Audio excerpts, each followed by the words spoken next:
Subhanahu wa taala, mendapat bimbingannya, dan walaupun kita satu saat kembali kepada Allah, semoga diwafatkan dalam keadaan husnul khatimah insyaallah. Baik, kita akan lanjutkan kajian kita di pertemuan duha kali ini. Sebelumnya barangkali saya menyampaikan permohonan maaf kalau hari ini terlambat untuk kita mulai. Saya baru tahu ternyata jarak dari Soekarno-Hatta ke Tanah Kusir lebih jauh dibandingkan Lampung ke Soekarno-Hatta. Lampung Soekarno-Hatta 24 menit ya. Dari Soekarno-Hatta ke sini 1 jam 45 menit. Baik, alhamdulillah, ala kulli hal, dalam setiap kehidupan atau bahkan kematian, ada bagian-bagian episode kehidupan itu yang dimintakan oleh Allah terjadi, ditetapkan itu kemudian terjadi untuk menguji dan mengetahui sejauh mana peningkatan amal soleh bisa kita tenun. Dan di situ kita bisa melihat siapa sesungguhnya diri kita. Nah, kaidahnya termasuk disebutkan di dalam Al-Quran surah ke-67 ayat yang kedua ya. Quran surah Al-Mulk ayat yang kedua, huwallazi khalaqal mauta wal haya liyabluwakum ayyukum ahsanu amala. Dialah Allah yang telah menjadikan kematian juga kehidupan. Jadi ada wafat, ada hidup. Di balik kematian dan proses kehidupan, di episode itu semua ada ujian-ujian siapa yang bisa meningkatkan amal solehnya. Jadi ada ujian yang boleh jadi disebabkan dengan datangnya kematian. Misal, mohon maaf ya, kita berduka cita dan berdoa yang terbaik kepada Allah untuk saudara-saudari kita yang kemarin diuji oleh Allah dengan peristiwa jatuhnya pesawat kemarin dalam satu maskapai, dan kita bermohon pada Allah semoga orang-orang beriman yang wafat pada saat itu diterima amal solehnya dan wafat dalam keadaan husnul khatimah insyaallah ya. Tapi di balik pelajaran itu ada kaidah disebut begini, ada musabbib, musabbab, ada sebab. Musabbib yang menetapkan itu terjadi, Allah subhanahu wa ta'ala. Musabbab yang terkena dengan ujian itu, saudara-saudari kita yang wafat. Sebab itu yang dipelajari. Jadi kalau musabbib jangan ditanya, ya siapa yang mewafatkan? Jelas Allah yang berkehendak. Musabbab jangan disoal, kenapa mesti dia yang wafat? Kenapa nggak Ustadz Adi aja? Ini kan nggak bisa. Sebab sesuai datang ajalnya, demikian tiba ketentuannya. Quran surah ke-7 ayat 34. Ya, walikulli ummatin ajal fa idza jaa ajaluhum la yastakhiruna sa'atan wa la yastaqdimun. Setiap umat, jangankan satu jiwa, setiap umat tuh punya ajalnya, batas hidup. Jika sudah datang ajalnya maka jangan disoal. Dia tidak bisa dimajukan, juga tidak mungkin dimundurkan. Tiba, selesai. Itu musabbab. Tapi yang dipelajari sebabnya. Itu yang kemudian kita dapatkan sebagai hikmah kehidupan, ibrah. Ya, bagaimana itu bisa terjadi dalam proses kehidupan kemanusiaan, itu yang kita pelajari. Misal, apa penyebab pesawat itu jatuh? Sebabnya apa? Apakah karena human error? Apakah karena mesinnya yang kurang pengecekan? Apa karena landasannya yang kurang bagus? Dan sebagainya. Sebab itu dipelajari untuk meningkatkan kualitas kehidupan setelahnya. Tapi yang diinginkan oleh Allah, bukan karena persoalan dunia saja. Kata Allah, ketika seseorang melihat kejadian-kejadian bahkan dalam kematian, yang harus dilihat untuk meningkat adalah yang pertama amalnya. Liyabluwakum ayyukum ahsanu amala. Perhatikan, dari sekian yang wafat itu, amal soleh apa yang pernah mereka tenun sampai dengan menuju kematiannya. Ternyata ada satu di antara sekian yang wafat itu, Masya Allah, sebelum masuk ke dalam pesawatnya, dia baru menamatkan kegiatan rutinitas pekanannya, menghatamkan Al-Quran 1 juz. Sebelum naik ke pesawat. Masya Allah, Maria Ulfa terbiasa membaca Al-Quran, masuk dalam komunitas pecinta pembaca Al-Quran. Pada saat itu dia tamatkan 1 juz dari kegiatan rutinnya. Saat masuk ke pesawat itulah kemudian Allah berkehendak wafat setelah menamatkan bacaan Qurannya. Pertanyaannya, antum diwafatkan dalam keadaan apa? Karena itu belajar dari orang-orang yang diwafatkan oleh Allah subhanahu wa ta'ala. Ada yang wafat dalam keadaan sujud saat sholat, ada yang wafat sedang dalam keadaan mendengarkan tausiah, ada yang wafat dalam keadaan membaca Al-Quran. Karena itu para ulama mengatakan, keluarkan spirit ayat ini dengan memberikan isyarat pada diri kita sebagai pedoman kehidupan. Jika Anda terfikir berbuat maksiat, bayangkan seketika akan wafat. Maka maksiat itu kita hindari dan taat itu kita kerjakan. Itu prinsip ayat ini yang didahulukan. Ya, makanya rahasia ayat ini mengatakan pada kita, rahasianya, kenapa maut didahulukan? Padahal kan kaidah kehidupan mengatakan hidup dulu baru wafat. Silahkan cek, hidup dulu baru wafat. Tapi kenapa ayat ini mengatakan wafat dulu baru hidup? Walladzi khalaqal maut, maut dulu baru hayat.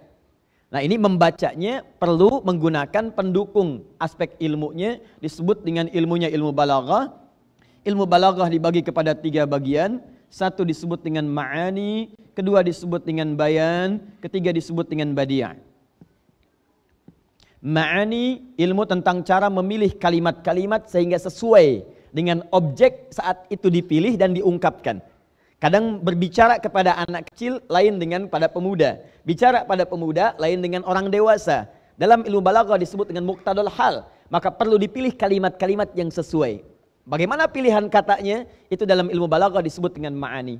Setelah katanya terpilih oleh kita, maka disusun itu kata dengan ilmu bayan. Bagaimana diungkapkan supaya jelas. Jelas terdengar, paham ketika diungkapkan, paham ketika diterima, dan mudah untuk diamalkan. Itu bayan namanya. Kadang-kadang ada orang yang jelas disampaikan, tapi nggak enak keterima.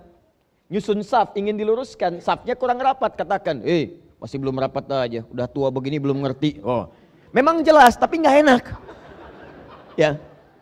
Nah, bagaimana cara membuat itu nyaman diterima? Sehingga ketika diajari tidak merasa diajarkan, ketika diperintahkan senang menerimanya, ketika dilarang seakan-akan diarahkan pada kebaikan. Maka muncul apa yang disebut dengan ilmu badiah. Masya Allah, Pak, tersebut dalam hadis bahwa orang-orang ahli surga itu, safnya dia mengejar yang paling depan, safnya dirapatkan sehingga dekat surga dengan Rasulullah. Masya Allah, Bapak masuk dalam golongan itu insya Allah karena sudah berada di depan. Tinggal merapatkan barisannya yang kurang. Tanpa diperintah, tak rapat. Tuh. Enak, itulah badiah. Badiah, ya, Masya Allah. Sama dengan antum mengatakan kepada istri misalnya. Ya, beda. Kalau anda hanya katakan, kamu cantik, itu biasa. Tapi kalau anda katakan, bulan pun kalah oleh cantikmu saat ini. Oh, catat. Oh. Nah, ini badiah. Nah, itu badiah namanya. Dalam ilmu bayan, ini banyak metode. Ada majaz, ada dan sebagainya. Di antara metodologinya ada yang disebut at-taqdim wa ta'khir. At-taqdim, ya, wat-ta'khir. Wat-ta'khir. Kalimat yang diawalkan dan diakhirkan. Jadi susunannya tadinya normal, standar. Hayat dan maut, hidup dulu baru wafat. Maut, hati-hati, maut. Kemudian hayat. Maut itu apa artinya? Wafat, ya. Kalau mati buat hewan. Wafat. Baik, siapa yang mewafatkan? Allah yang mewafatkan, berkehendak, ditugaskan malakul maut. Dari mana tahunya? Quran surah ke-32 ayat 11, paling kanan sebelah bawah. Qul yatawaffakum malakul mautil ladzi wukkila bikum. Katakan Muhammad diutus malakul maut yang akan mewafatkan. Yang mewafatkan malakul maut, malakul maut. Ya. Kalimatnya wafat dari ayat ini. Apa yang diambil oleh malakul maut? Nafas. Sehingga seseorang kalau diambil kemudian nafasnya sudah tak mampu bernafas lagi.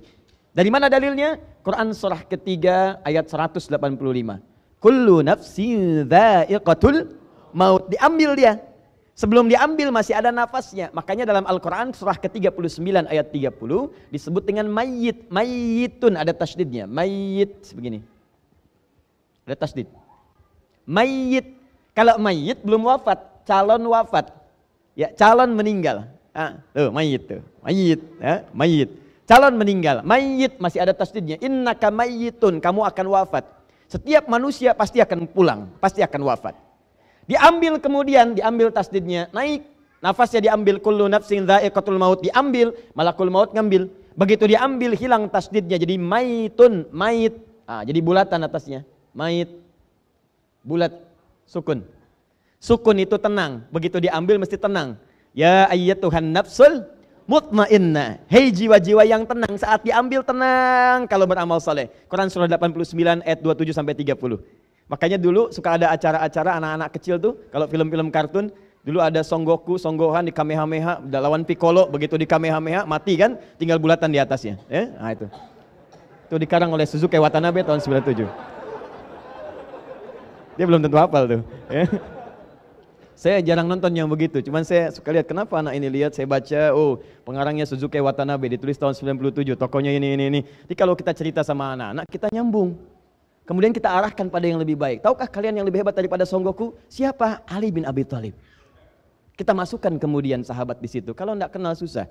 Saya hafal dulu tokoh-tokoh dulu. Setia Baja Hitam RX, RX Bio, RX Robo, Pedang Matahari, Tendangan Maut. Wah, hafal saya. Apalagi Yoga, Senseiya, Debu-debu Intan, hafal saya. Ayo. Dah, kita sini. Baik. Kita mau kodimah ya, kita belum belajar ini. Nah, ini saya ingin tekankan dulu. Mayit kemudian wafat, dia diambil lewat maut. Maut, perhatikan baik-baik. Maut didahulukan, hayat diakhirkan. Sekarang bagaimana cara menerapkan kaidah ini? Seharusnya kalau dalam kalimat standar bukan menggunakan ilmu tinggi seperti balaghah, hayat duluan. Kalau bahasanya bahasa manusia akan dikatakan begini, huwallazi khalaqal hayata wal maut. Tapi ketika ini Al-Quran firman Allah, maka dibuktikan oleh Allah, ini bukan bahasa manusia. Maka Allah menggunakan kalimat yang sangat tinggi. Kata Allah, huwallazi khalaqal mauta wal haya. Diberlakukanlah dalam ilmu balaghah yang disebut takdim wa takhir. Kenapa maut didahulukan takdim, kemudian hayat hidup diakhirkan takhir? Nah, dibaca lewat ilmu balaghah, kata para ulama, kenapa kehidupan diakhirkan takhir? Karena umumnya manusia seringkali berharap kematian itu jauh di akhir, ingin hidup lebih lama. Untuk menunjukkan sifat manusia yang selalu ingin hidup lebih panjang, takhir, takhir. Hampir tidak ada manusia yang ingin meninggal cepat-cepat. Mau meninggal hari ini? Tuh. Walaupun tak bisa memilih, tak bisa. Ya, kita tidak bisa memilih dan memilah kapan wafat. Bisa beliau duluan, saya belakangan. Bisa ditukar ya, saya belakangan beliau duluan. Mungkin. Ya. Tapi persoalannya, lihat sini. Sekalipun Anda berharap, jangan sekarang wafatnya. Ya Allah, jangan cepat-cepat. Saya pengen tobat dulu, saya pengen ini dulu, pengen itu dulu. Anda tidak bisa memilih. Harap hidup lebih panjang, tapi maut datang lebih cepat dari apa yang Anda duga. Karena itulah maut dikedepankan untuk memberikan pesan bahwa, hei, jangan lalai dengan kehidupan, karena kapan saja maut datang tanpa diundang. Bisa Anda diwafatkan di pesawat, bisa diwafatkan di kendaraan darat, bisa juga di lautan, bahkan tidak sedikit yang wafat di pembaringan. Sahabat Nabi berjuang mati-matian di medan tempur tapi tidak wafat juga. Sudah berapa tombakan dirasakan, pedang goresan juga dirasakan, tapi wafatnya di pembaringan. Teman-teman sekalian, karena itu saya mengingatkan sebagai membuka kajian pada hari ini, ketika ada seorang diwafatkan atau kejadian, belajar. Kata Nabi, ingat rumus cepat ya, ini rumus cepatnya. Uzkuru mahasina mautakum. Kalau ada orang wafat, segera lupakan mungkin hal-hal yang kurang dalam hidupnya, tapi angkat kebaikan-kebaikannya untuk diteladani. Di kaidahnya kalau ada orang wafat, jangan diungkap kekurangannya, selesai dengan wafatnya. Selesai. Yang harus Anda angkat kebaikan-kebaikannya. Si fulan wafat, Masya Allah ahli masjid. Si fulanah wafat, Masya Allah penghafal Quran. Nah, ketika itu semua diangkat, maka itu akan jadi motivasi bagi kita untuk meneladani itu semua. Nah, yang kedua, ketika Allah menciptakan episode kehidupan pun, setiap fasenya pasti ada hikmah yang bisa digali. Ya, maaf, termasuk mungkin tadi kenapa ustadznya biasa datang jam 8, sekarang 8.45. Di antaranya adalah coba lihat dari jeda 45 menit itu, kebaikan apa yang bisa Anda hasilkan dalam fase menunggu itu. Disitulah perbedaan satu dengan yang lainnya. Ada yang menghafal Quran, ada yang lihat status, ada yang lihat internet, ada yang macam-macam, ada yang mikirin ustadz. Kenapa sih ustadznya terlambat? Ada yang macam-macam. Disitulah.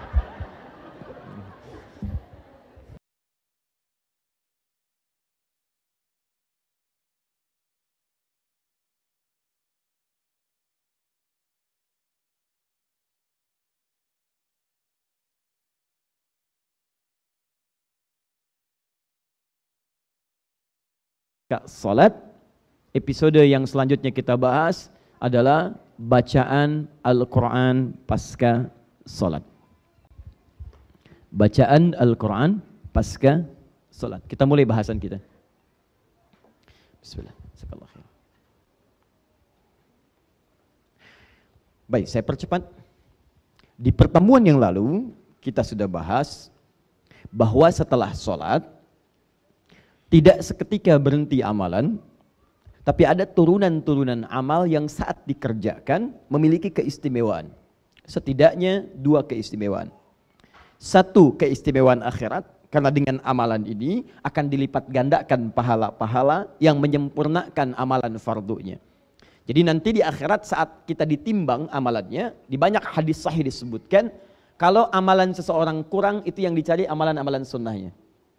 Nah, amalan-amalan ini pasca sholat termasuk nanti yang disebutkan dalam hadis menyempurnakan amalan-amalan fardu. Dan banyak yang terangkat dengan amalan sunnah ini, kemudian berat mizannya dan masuk dia ke dalam surganya Allah Subhanahu wa taala. Baik, tidak cukup dengan amin, kita nanti terangkan, amalkan. Nah, kemudian yang kedua, ada manfaat dunia. Nah, orang menganggap bahwa ini amalan ringan. Cuma subhanallah, alhamdulillah, Allahu akbar, astagfirullah, astagfirullah, astagfirullah, Allahumma antas salam, minkas salam, tabarak ya dzal jalali wal ikram. Kelihatannya ringan, tapi kata Quran saking pentingnya, jangan tinggalkan. Kalau kamu sibuk, boleh sambil berdiri, berangkat keluar. Apa enggak bisa mengucapkan astagfirullah, astagfirullah, astagfirullah sambil jalan keluar? Ya, fa idza qadaitumus salata, kalau kamu telah selesai menunaikan salat, fadhkurullaha, maka bergegas zikir kepada Allah.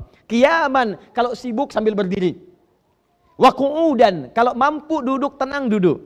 Wa ala junubikum, kamu sakit di rumah sakit tak mampu duduk bahkan sambil berbaring. Kalau tidak penting, mustahil semua level aktivitas kita disematkan perintah zikir di dalamnya.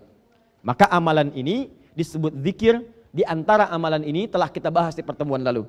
Ada yang bisa melapangkan rizki, ada yang bisa menenangkan hati, ada yang bisa mengantarkan pada kesuksesan. Ternyata dahsyat amalan ini. Dan selanjutnya yang kita bahas setelah astagfirullah, Allahumma antas salam, kemarin sudah subhanallah, sebelumnya la ilaha illallah wa la syarikalah. Sekarang kita masuk zikir yang selanjutnya tersebut dalam hadis riwayat Abu Daud. Dalilnya nomor hadis 1523. Dengan redaksi yang sama atau substansi yang sama di riwayat Imam An-Nasa'i. Nomor hadis 1337. Ya, dalilnya dulu kita keluarkan. Kemudian suratnya kita turunkan. Ada lagi di An-Nasa'i, kita ambil juz yang ke-9, halaman 44. Kita masukkan dulu ayat kursi.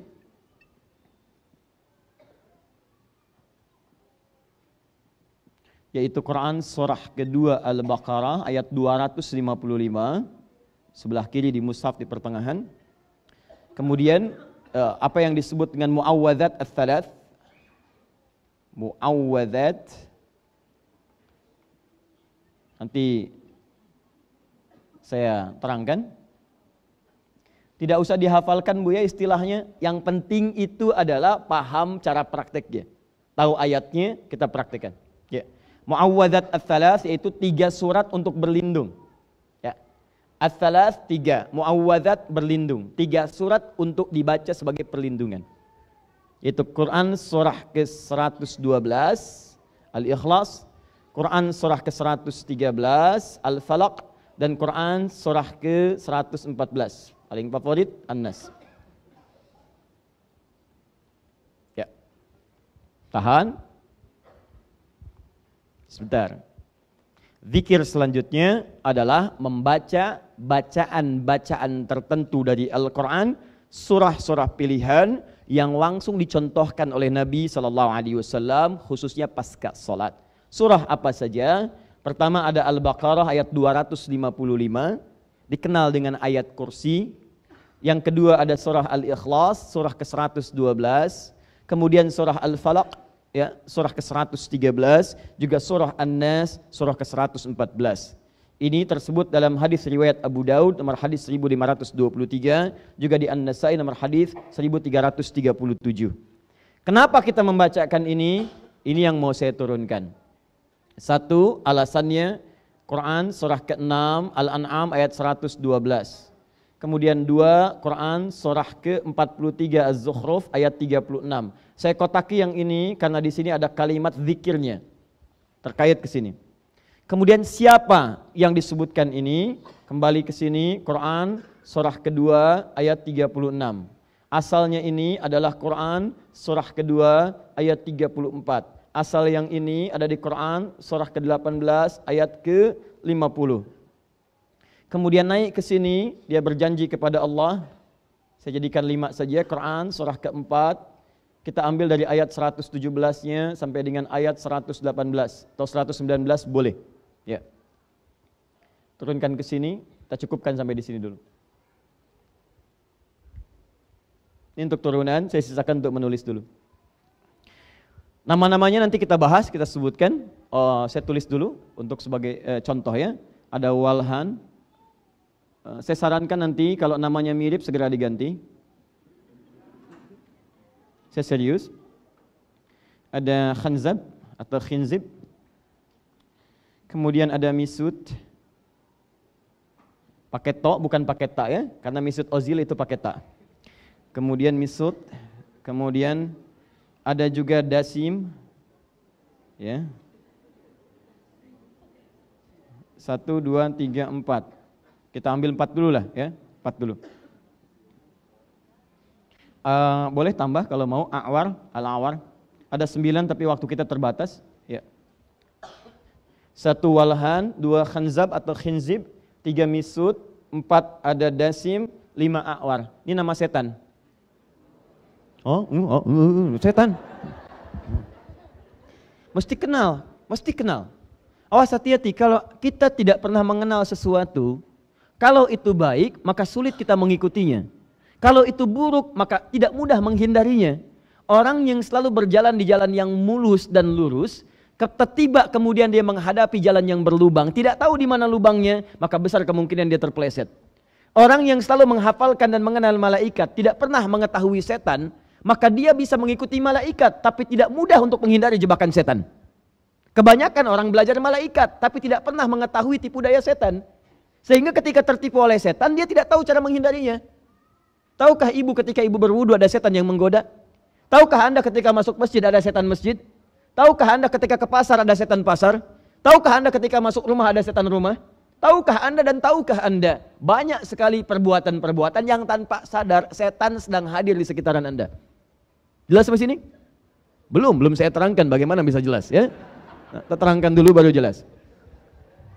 Baik, sehat ya insyaallah. Yuk kita lihat sini. Baik, Bapak dan Ibu sekalian, saya mau bicara umum dulu ya sebelum masuk ke sini. Fokus baik-baik. Sejak saat manusia pertama diciptakan oleh Allah, kemudian disampaikan misi kehidupannya, tugas hidupnya, di hadapan para malaikat dan jin pada saat itu, seperti pernah sering saya sampaikan bahkan di tempat ini, maka terjadilah kemudian satu peristiwa. Manusia ini punya keunggulan, diberikan bekal pengetahuan dan ditugaskan membawa misi ke bumi. Quran surah kedua Al-Baqarah ayat 30. Wa idh qala rabbuka lil malaikati inni ja'ilun fil ardi khalifah. Siapa yang ditunjuk? Manusia, Adam namanya. Wa 'allama Adam al-asma'a kullaha. Secara singkat, Adam punya kelebihan kemampuan, maka dimintakan makhluk pada saat itu untuk hormat kepada Adam sebagai, ini yang paling penting, sebagai ketaatan atas perintah Allah. Di semua perbuatan kita itu, kalau diperintahkan oleh Allah, jangan dilihat perbuatannya, dilihat perintahnya. Kalau bukan perintah Allah, gak usah kita kerjakan, cuma karena perintah kita lakukan. Diminta semua sujud. Quran surah kedua Al-Baqarah ayat 34. Saya mulai dari yang keempat dulu. Wa idh qulna lil malaikati isjudu li Adama fasajadu. Ketika kami perintahkan pada semua malaikat dan termasuk kalangan jin yang hadir pada saat itu sujud hormat pada Adam. Semua sujud illa iblis, kecuali satu makhluk, iblis. Iblis.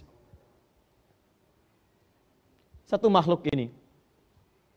Siapa iblis itu? Disebutkan di Quran surah ke-18 ayat ke-50. Ini poinnya. Surat ke-18, maaf, surah ke-18 Al-Kahf ayat ke-50, paling kanan di pertengahan. Redaksinya awalnya sama dengan yang ini, cuma keterangan akhirnya berbeda. Wa idh qulna lil malaikati isjudu li Adama fasajadu illa iblis, sama persis.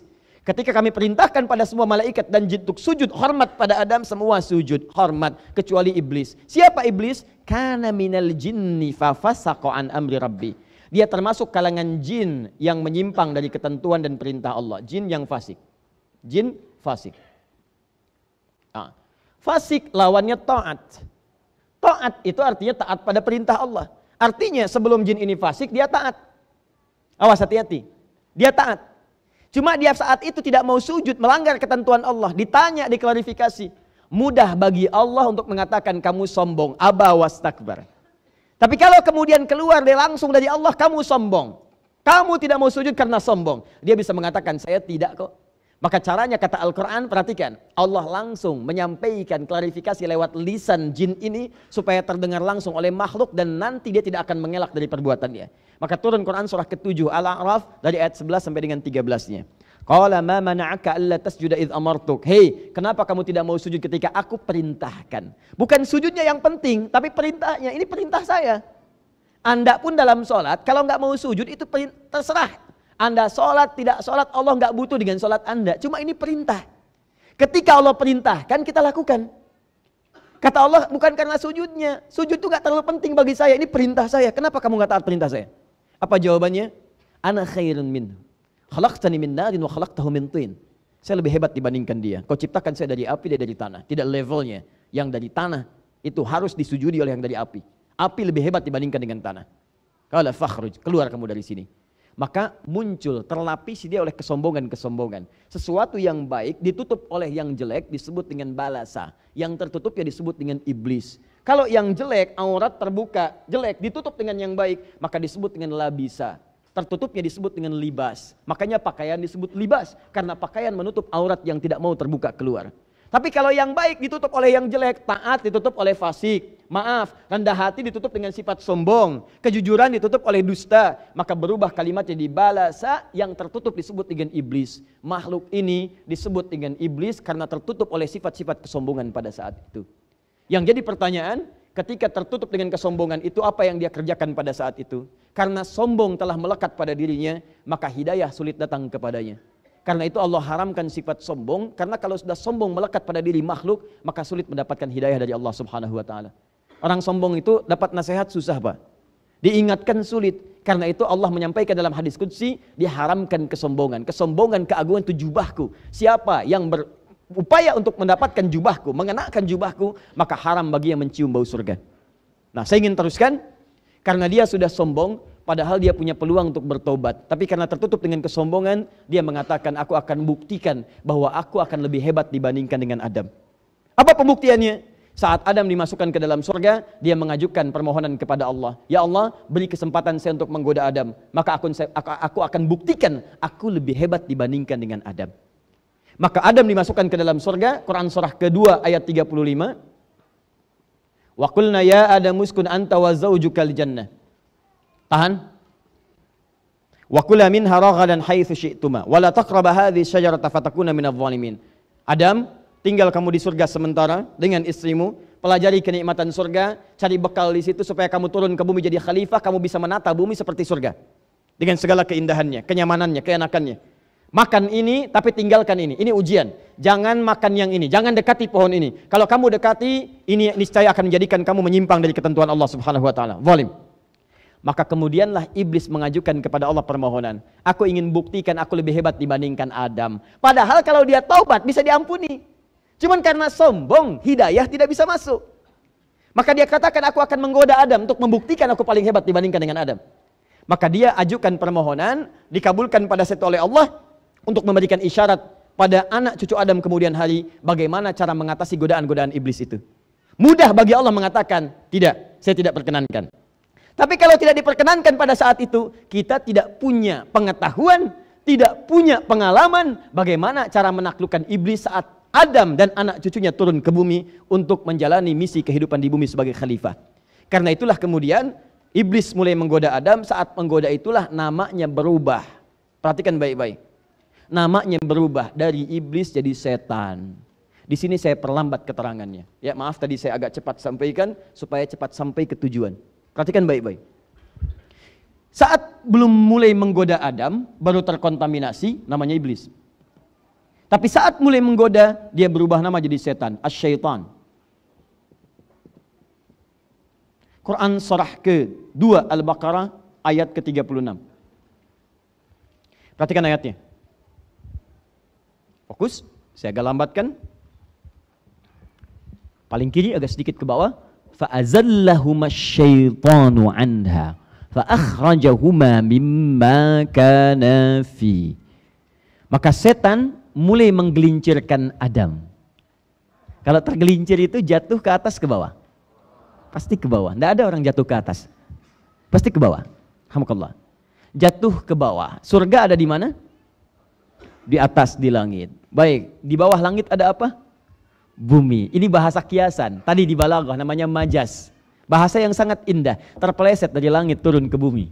Ini bahasa kiasan. Maksudnya digodalah Adam itu dipelesetkan oleh Adam sehingga menjauh dari dipelesetkan oleh setan sehingga menjauh dari ketaatan kepada Allah Subhanahu wa taala. Secara singkat, iblis mulai menggoda Adam. Ketika menggoda Adam itulah berubah nama dari iblis jadi setan. Apa itu setan? Dari kata syaitan. Kita akan masuk pada inti bahasan kita. Fokus ya. Kita mulai di sini. Saya mau menulis di sini. Mohon izin saya tanya dulu. Ini kelihatan, Bu? Oh, jelas tidak, belum saya tulis ya. Kalau kelihatan bagus ya. Baik. Saya tulis dulu ya. Saya tulis dulu. Shin, ta, nun. Nah, sekarang kelihatan? Tidak juga. Masya Allah. Baik, saya boleh pinjam penghapus? Saya saja biar ya. Nah, saya hapus yang ini ya. Ini sudah diterangkan.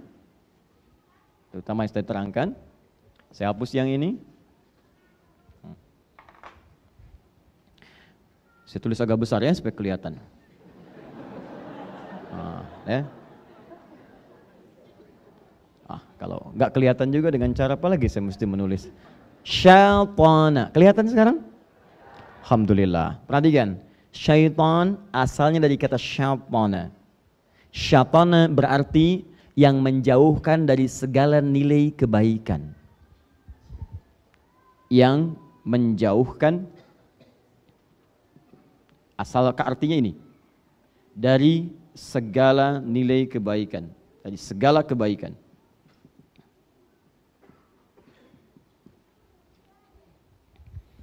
Jadi kalau Anda akan mengerjakan kebaikan, tiba-tiba ada sesuatu yang menjauhkan, jangan lakukan, jangan kerjakan, tinggalkan itu. Itu pekerjaannya saat membisiki Anda atau mengajak Anda menjauh disebut dengan syaitana.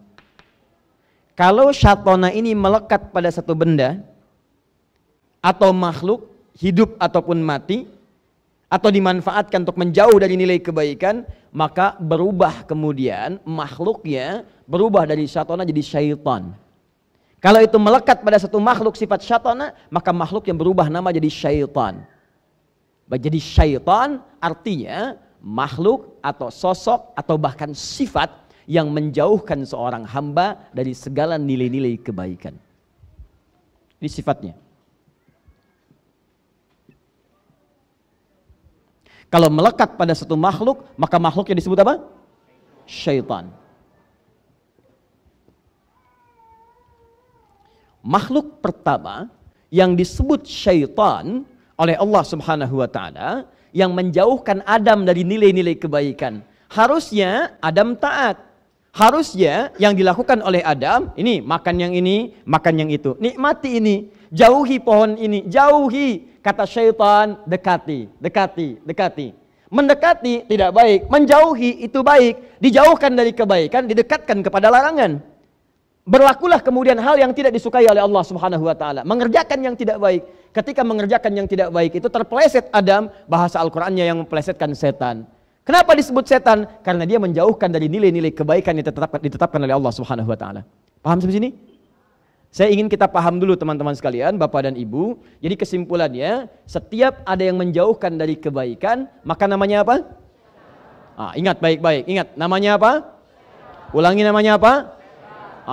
Jadi ingat, fokus baik-baik. Kalau ada manusia yang menjauhkan dari kebaikan, maka sifatnya apa namanya? Apakah ada manusia yang disebut setan? Ada. Ada. Buka Quran surah ke-6 ayat 112. Quran surah ke-6 ayat 112. Fokus baik-baik. Al-An'am ayat 112, paling kiri sebelah atas. Ya. Awal juz yang ke-8. Wa kadzalika ja'alna likulli nabiyyin aduwwa syayatinal insi wal jin. Yuhi ba'duhum ila ba'din zukhrufal qawli ghurura. Ada ayatnya? Demikianlah kami tetapkan, kami jadikan bagi setiap nabi itu punya musuh. Siapa musuhnya? Golongan-golongan setan. Apa yang dimaksud setan? Tadi saya kembalikan, yang menjauhkan dari nilai-nilai kebaikan. Saya tanya pada Bapak dan Ibu, maaf ya, saya tanya dulu sebentar. Kalau nabi ngajak pada kebaikan atau keburukan? Pasti baik. Ayo sholat, ayo berkata yang baik, ayo jujur, Ayo tawadhu, rendah hati. Ayo terapkan nilai kebaikan dalam kehidupan masyarakat. Jauhkan dari korupsi, jauhkan dari dusta, jauhkan dari fahsya, jauhkan dari yang kotor. Semua baik. Cuma dia punya lawan. Lawannya disebut dengan setan. Kenapa disebut setan? Karena saat Nabi mengajak pada yang baik, dia mengajak pada yang buruk. Gak benar itu. Korupsi aja yuk korupsi.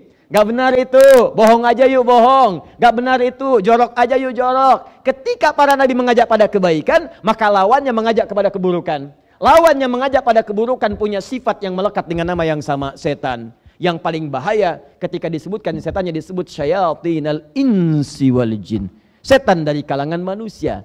Jadi sifat ini mengajak pada kejelekan ini bukan hanya melekat pada diri iblis yang asalnya jin, tapi juga bisa berpotensi melekat pada manusia.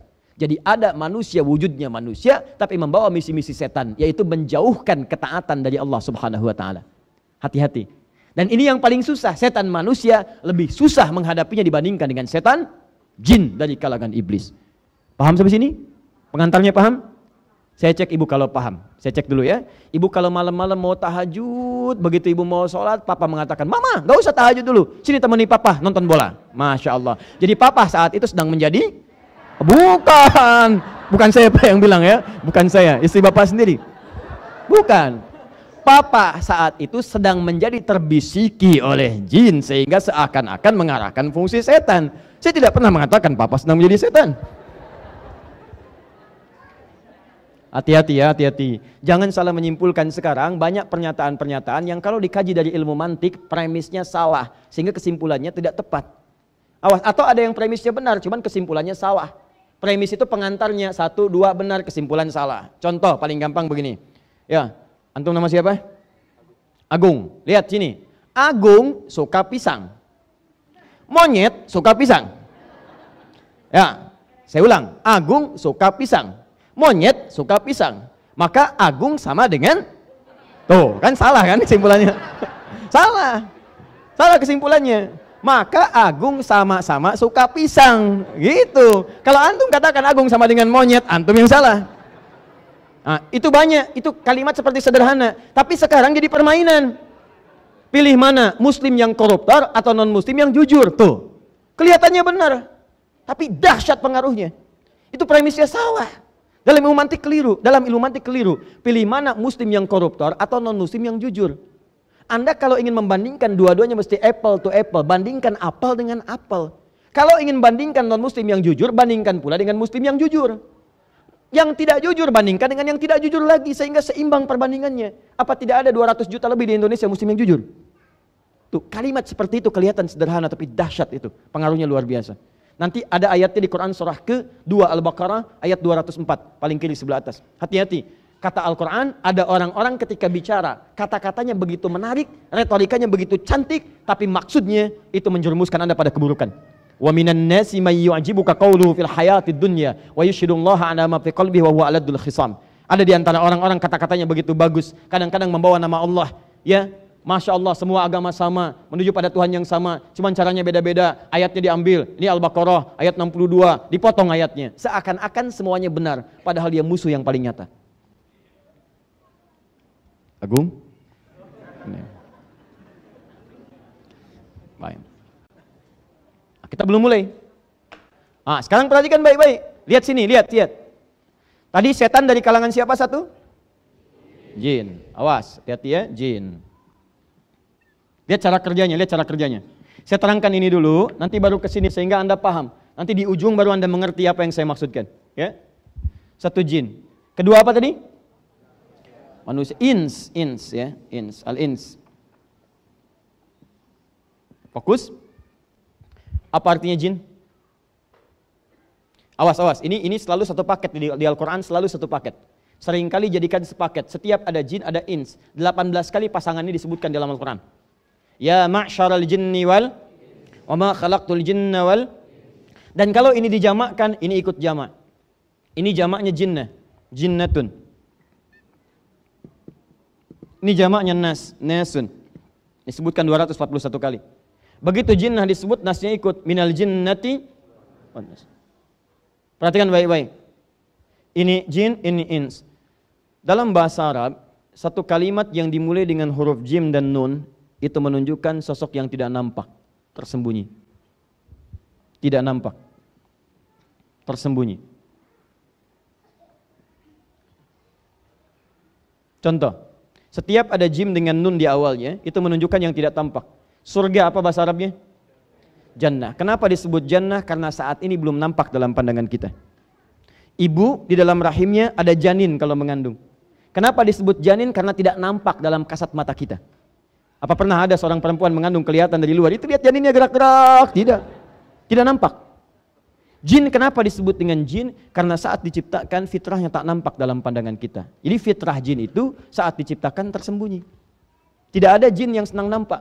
Makanya kalau ada jin melakukan penampakan, itu jin sedang keluar dari fitrah. Jin bermasalah, Pak. Yakin, jin bermasalah. Ya. Yang paling banyak masalah adalah manusia-manusia yang cari penampakan jin. Itu pasti lebih punya masalah. Pasti itu. Ya, hindari orang itu. Karena dia mencari jin yang bermasalah, maka manusia itu pun akan mendapatkan masalah.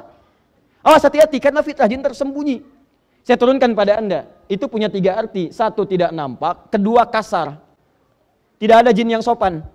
Silahkan cek, apa pernah ada orang kerasukan jin datang ke pengajian? Ustadz Adi izin ikut ngaji? Nggak ada.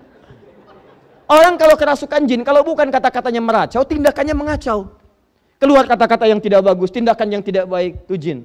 Penampakannya itu tidak menyenangkan, sifatnya kasar, tidak lembut. Sebaliknya manusia. Awas, ins. Kenapa disebut dengan ins? Makna pertama lawan dari kata jin, nampak. Nampak, terlihat. Makanya manusia saat dilahirkan, suaranya, tangisannya terdengar, wujudnya ada. Tidak pernah ditemukan kemudian, maaf, didengar suaranya, bayinya nggak ada. Mana ya, nggak ada. Silahkan cek. Nampak. Karena itu fitrah manusia dalam kehidupan itu selalu nampak. Jadi kalau ada manusia senang sembunyi-sembunyi, maka dia sama dengan? Bukan tuh kan? Udah salah lagi ambil kesimpulan. Bukan. Sama dengan sedang keluar dari fitrahnya. Bukan sama dengan jin. Sama dengan sedang keluar dari fitrahnya. Pasti manusia ini sedang punya masalah. Seperti jin menampakkan diri atau melakukan penampakan sedang punya masalah, maka manusia yang senang sembunyi-sembunyi pasti punya masalah dalam hidupnya. Silahkan ibu cek. Biasanya papa masuk lewat pintu depan, sekarang sembunyi-sembunyi lewat pintu belakang. Handphone sembunyi-sembunyi, bawa kamar mandi, buka-buka gitu kan di situ. Sembunyi-sembunyi. Masuk kantor sembunyi-sembunyi. Ke masjid sembunyi-sembunyi. Tiba-tiba keluar lewat kotak infak, ya, dan sebagainya. Nah,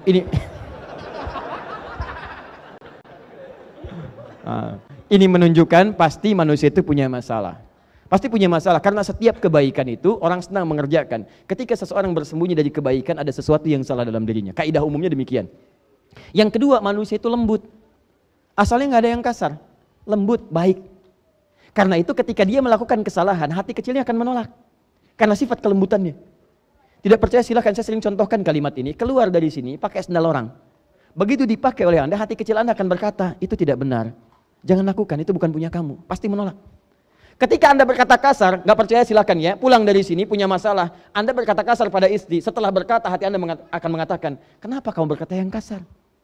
Apa nggak bisa kamu katakan yang lembut?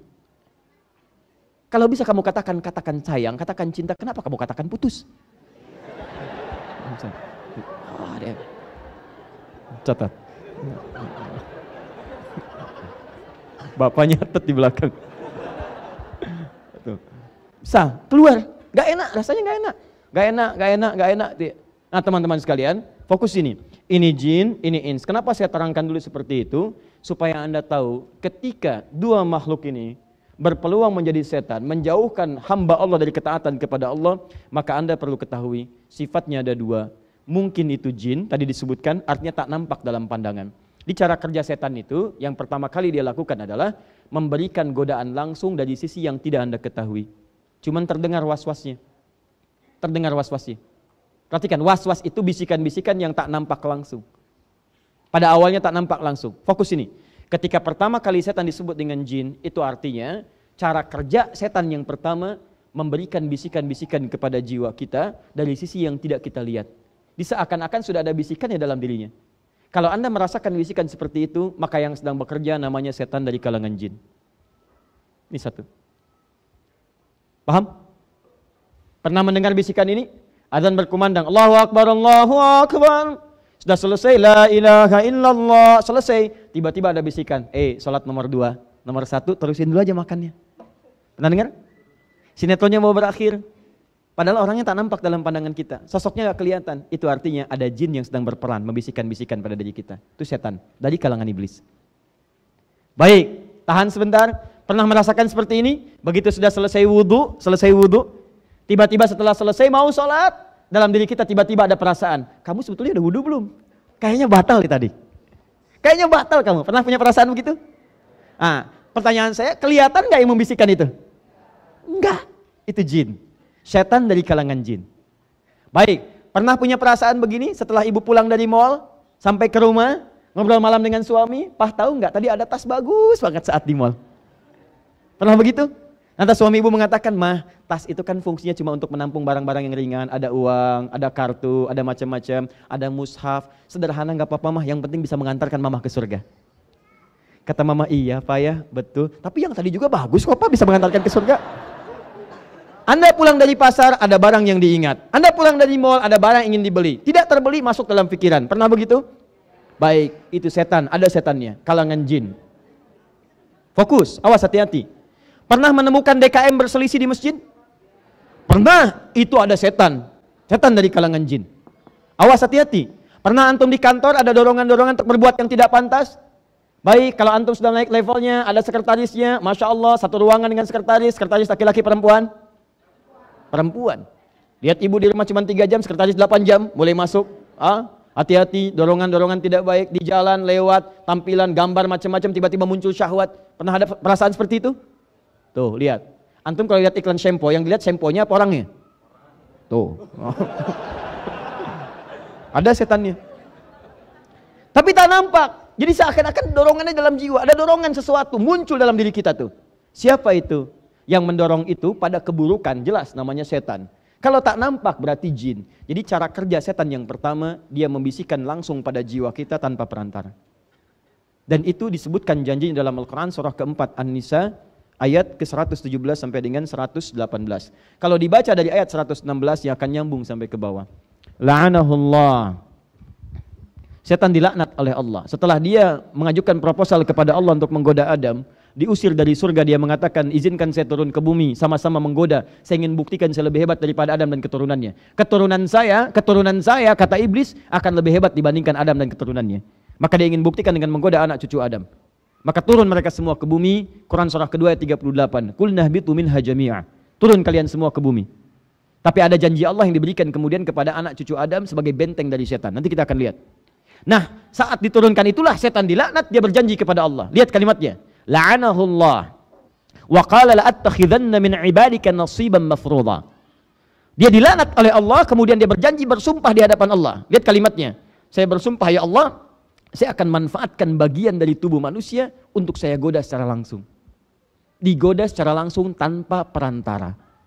Bagian dari tubuh manusia itu yang disebut dengan nafsu namanya. Nafsu. Nafsu nama lainnya disebut dengan fujur. Jadi kalau nafsu itu dalam dirinya, rambatannya disebut fujur. Jadi dia masuk ke dalam nafsu. Nah, nafsu. Kalau nafsu sudah dikuasai oleh setan, nanti dia akan merambat keburukan, memberikan sinyal-sinyal buruk. Buka Quran surah ke-12 ayat 53. Wa ma ubarri'u nafsi innan nafsa la ammaratun bisu. Saya tidak bisa menjadikan diri saya suci karena ada nafsu. Nafsu itu seringkali mengarahkan pada keburukan. Siapa yang mengarahkan? Setan. Dia masuk ke nafsu, dia bisikan. Nah, ketika itu merambat masuk ke mata, maka mata melihat pada yang tidak baik. Masuk ke lisan, lisan bicara pada yang tidak baik. Masuk ke tangan, tangan mengerjakan hal yang tidak pantas. Masuk ke kaki, kaki berjalan dengan cara yang tidak elok, tidak baik. Maka rambatannya disebut dengan fujur. Nama lain nafsu itu fujur. Saat kita tercipta sudah ada fujur dalam diri kita. Quran surah ke-91 ayat 7 sampai 10. Wa nafsi wa ma sawwaha fa alhamaha fujuraha wa taqwaha. Fokus, ingat baik-baik. Maka yang pertama kali dilakukan oleh setan, dia akan menggoda langsung ke dalam jiwa manusia yang disebut dengan nafsu. Dia akan manfaatkan nafsu. Masuk ke nafsu. Nih. Awas, awas, lihat baik-baik. Hati-hati ya, hati-hati. Hati-hati. Mau sholat, masuk nafsu, bisa gagal sholat. Mau tahajud, digoda lewat nafsu, bisa gagal tahajud. Mau baca Quran, dibikin ngantuk. Ya, mau sedekah, dibikin takut miskin. Mau dibuat kemudian macam-macam, dibuat supaya menjauh dari segala nilai kebaikan. Mau berbuat baik silaturahim, diputus dengan pertengkaran, diputus dengan perselisihan. Mau datang ke pengajian, datang bisikan-bisikan yang menjauhkan dan sebagainya. Bahkan yang paling dahsyat, peserta pengajian satu dengan yang lain bisa dibuat berantem, berselisih, saling menjelekkan dan sebagainya. Dia tidak sadar dia sedang dikuasai oleh setan. Kalau Anda tidak kenal setan yang mana yang menggoda Anda, maka disitulah bencananya akan muncul. Anda sulit untuk menghindarinya. Maka dari itu, Bapak dan Ibu sekalian, teman-teman sekalian, pertama kali kita diajarkan pasca sholat untuk berlindung kepada Allah Subhanahu wa Ta'ala dari segala jenis setan yang kemungkinan akan selalu lekat menggoda dalam kehidupan kita. Awas, setiap selesai sholat. Kenapa setiap selesai sholat diajarkan zikir? Supaya dengan zikir ini dijaga, dibenteng kita dari setan. Karena orang-orang yang tak mampu berzikir itu yang disenangi oleh setan. Buka Quran surah 43 ayat 36. Quran surah ke-43 Az-Zukhruf ayat ke-36. Wa may ya'shu an dzikrir rahmani nuqayyid lahu syaitana. Awas, hati-hati. Fahuwa lahu qarin. Awas, awas, awas. Di sini Anda nanti mendengar ada istilah jin qarin. Fokus baik-baik. Wa may ya'shu an dzikrir rahmani. Siapa yang abai dengan berzikir kepada Allah yang Maha Rahman. Enggak suka zikir. Pasca sholat gak mau zikir, mau tidur gak mau zikir, bangun tidur tidak zikir. Awas, hati-hati, duduk susah zikir. Orang duduk zikir, bangun zikir, berbaring zikir. Alladzina yadhkurunallaha qiyaman wa qu'udan wa 'ala junubihim. Dia gak mau zikir. Nah, setan itu akan lebih mudah menggoda orang yang tidak senang zikir. Gak usah dibisikin, colek dari jauh aja, udah maksiat. Paling senang siapa yang abai dengan zikir, bermohon mendekat kepada Allah Ar-Rahman, tidak ingat dengan Allah Ar-Rahman, awas, nuqayyid lahu syaitana, maka dia berpeluang dilekatkan pada dirinya setan, dekat dengan dia. Jadi kalau Anda ingin lihat teman-temannya setan, gampang, lihat orang yang anti zikir. Lihat orang yang tidak suka berzikir. Zikir itu banyak zikir. Salat itu zikir. Salat itu zikir. Dalilnya Quran surah ke-20 ayat ke-14. Innani anallahu la ilaha illa ana fa'budni wa aqimis salata li dzikri. Saya Allah, tidak ada Tuhan selain saya, sembah saya. Bagaimana cara menyembahnya Allah? Cara menyembah kepada Allah, cara menyembah kepada Allah, lihat, tunaikan salat sebagai zikir kepadaku. Di orang yang tidak pernah senang dengan salat, gak senang salat, itu tandanya orang itu mudah untuk dilekati oleh setan. Makanya panggilan salat yang tidak disenangi oleh setan, sangat tidak disenangi. Lihat hadisnya di Abu Daud. Begitu adzan dikumandangkan, setan lari. Idza udzina fafarra syaitanu wa alaihi duratun. Kalau adzan dikumandangkan maka setan akan lari meninggalkan anak Adam sambil terbirit-birit. Lari dia.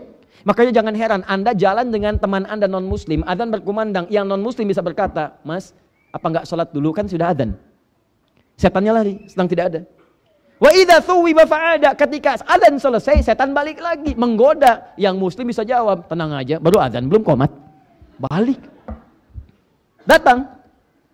Jadi kalau orang-orang selalu meninggalkan sholat, jauh kemudian dari zikir kepada Allah, maka apa yang terjadi? Mudah dikerjai oleh setan, maka muncullah keburukan dalam dirinya. Bentuknya bisa dua, bisa fahsya, pornografi, porno aksi, LGBT, kata-kata jorok, hal-hal yang buruk, itu disebut dengan fahsya.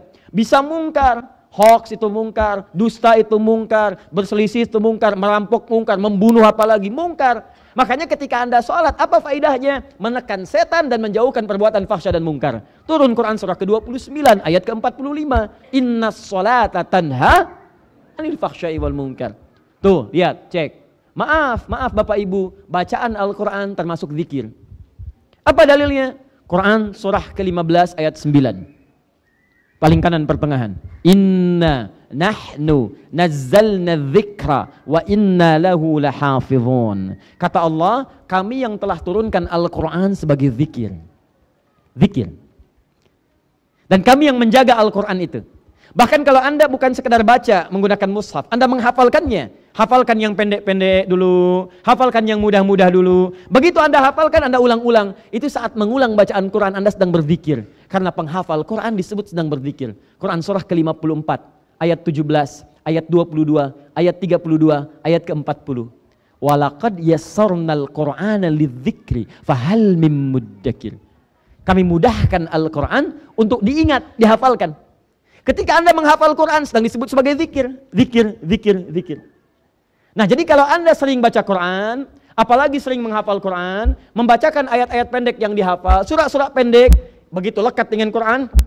Salah satu manfaatnya, Anda akan langsung dijaga oleh Allah dari lekat-lekat setan yang mungkin menggoda kehidupan Anda.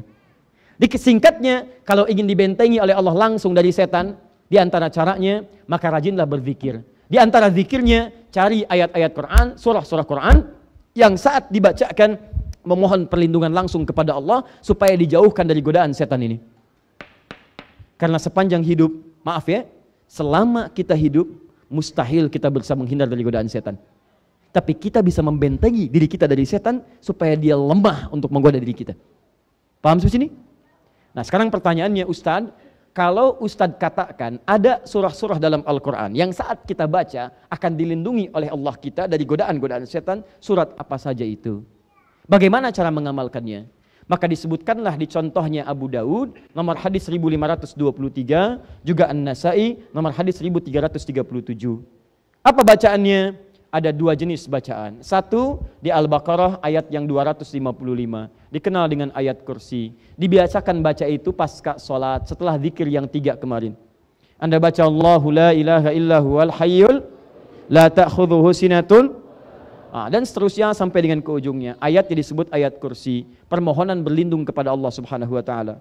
Orang yang membiasakan baca ayat kursi, baca ayat kursi, baca ayat kursi, maka ayat itu akan melempar setan yang menggoda dia di sekitarannya.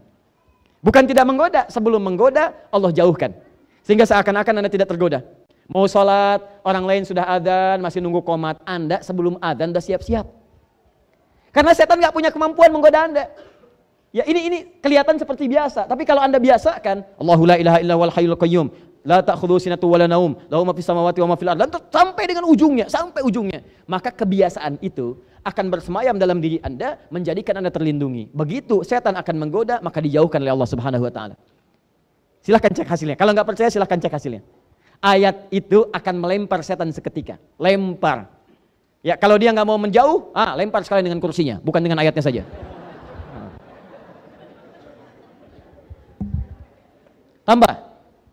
Tambahkan, awas, hati-hati. Fokus. Masih ingat cara kerja setan tadi? Pertama menggoda secara langsung, melalui bisikan, disebut dengan waswas. Baik, yang membisikkan langsung namanya apa tadi? Setan dari kalangan jin. Ustadz, apa saja jenisnya? Supaya saya bisa mengenalinya. Mau kenalan dengan setan? Tidak, nggak usah. Tapi kita kenali untuk kita hindari, bukan kita dekati. Setan yang ada kerjaan. Satu, setan wudhu. Setan wudhu. Setan wudhu. Bukan setan yang berwudhu. Setan ini menggoda, memberikan was-was pada orang yang wudhu. Rajin amat setan wudhu, si amat aja nggak rajin. Bukan. Setan ini menggoda orang wudhu. Namanya walhan. Walhan. Nanti dilihat ya, yang mirip-mirip segera ganti.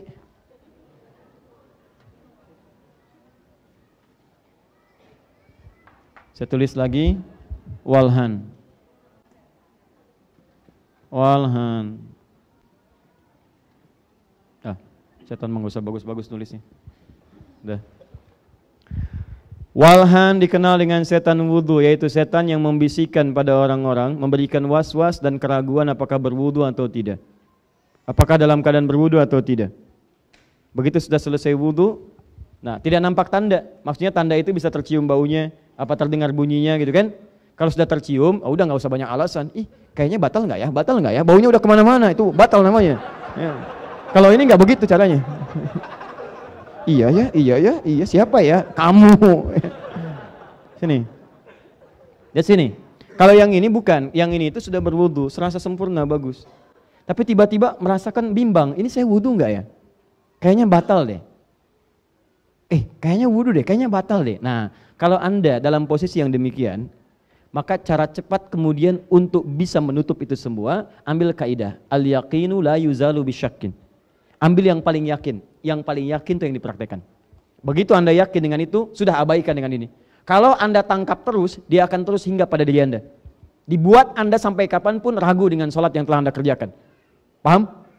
Baik, wudu, sholatnya dibikin ragu. Kalau sudah wudunya ragu, sholatnya akan berantakan. Maka begitu Anda ragu, ambil yang paling yakin. Saya yakin punya wudu. Saya yakin punya wudu.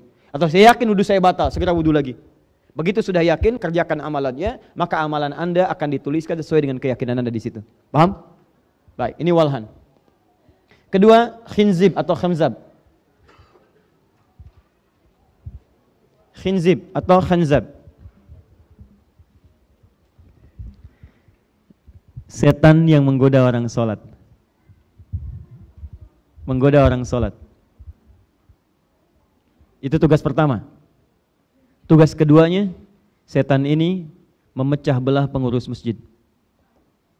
DKM masjid. Hati-hati jadi DKM ya. Peluang surganya juga banyak, tapi peluang digoda setannya tidak mudah. Baik, tahan. Satu, setan khinzib ini menggoda orang sholat. Bagaimana caranya? Kata Nabi di Abu Daud, perhatikan caranya. Kalau Anda sudah bertakbir, angkat tangan, bisa dengan dua cara, sejajar dengan bahu menurut Al-Bukhari, atau sejajar dengan daun telinga menurut An-Nasai. Nah, kalau belum mengangkat, itu biasa perasaan Anda akan tenang, fokus. Tapi kalau Anda sudah mengangkat dan mengatakan Allahu Akbar, saat itulah kata Nabi, setan ini mulai beraksi.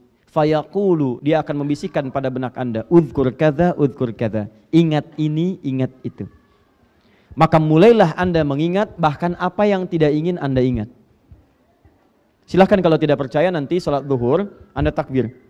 Sebelum sholat, Anda biasa, saya mau fokus, saya mau khusyuk, tapi Anda tidak bisa menghindari yang ini. Begitu Anda bertakbir, Allahu Akbar, awalnya bagus, ayo khusyuk, terus dibelokin seperti yang Ustadz tadi sampaikan. Ingat ya, saat kamu sholat ada yang membisikkan, membuat kamu lupa, itu setan. Habis itu datang dia, miss call, WhatsApp belum dijawab, status belum diupdate, ya ini ketinggalan, itu belum dicatat, ini macam-macam, itu setan. Sampai ujung hadisnya dibaca, sampai ujungnya. Hatta la yash'ural musalli kam raka'atan yusalli. Sampai orang sholat akan ada yang tidak sadar berapa rakaat sedang menunaikan sholatnya. Ada yang begitu? Ada. Saya punya keyakinan setiap orang sholat pasti punya pengalaman yang seperti ini. Mulai bertakbir muncul ingatan. Tuh, kan saut-sautan. Iya, ngobrol macam-macam. Iya, saya dulu begitu, Jeng. Iya, saya juga. Nah, belum selesai pertanyaannya, bagaimana cara mengatasinya? Ini poinnya. Ya. Ada dua caranya. Satu, menyiapkan kekhusyuan sebelum sholat. Menyiapkan kekhusyuan, sifat khusyuk sebelum sholat dilakukan.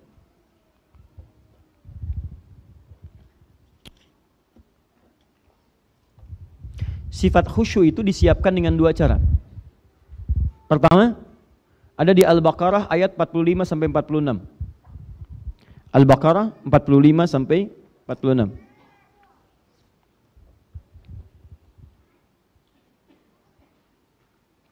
Baik, wasta'inu bis-sabri was-shalah. Jika Anda punya persoalan dalam kehidupan, minta tolong kepada Allah dengan sabar lalu tunaikan salat. Wa innaha lakabiratun illa 'alal khashi'in. Dan salat tidak mudah dikerjakan kecuali bagi orang khusyuk. Siapa orang khusyuk? Ayat 46-nya, alladzina yadhunnuna annahum mulaqu rabbihim wa annahum ilaihi raji'un. Yaitu orang-orang yang menyiapkan dirinya, merasa akan berjumpa dengan Allah walaupun dia tak mampu melihatnya. Dia menyiapkan penampilan yang terbaik. Di orang khusyuk itu kelihatan bajunya pasti akan disiapkan dengan baik. Makanya ketika dia akan sholat, ada panggilan dari masjid, dia segera menyiapkan pakaiannya. Quran surah ke-7 ayat 31. Quran surah 7 ayat 31. Ya bani Adam khudhu zinatakum 'inda kulli masjid. Hei anak cucu Adam, kalau ada panggilan datang dari masjid, siapkan pakaian terbaikmu.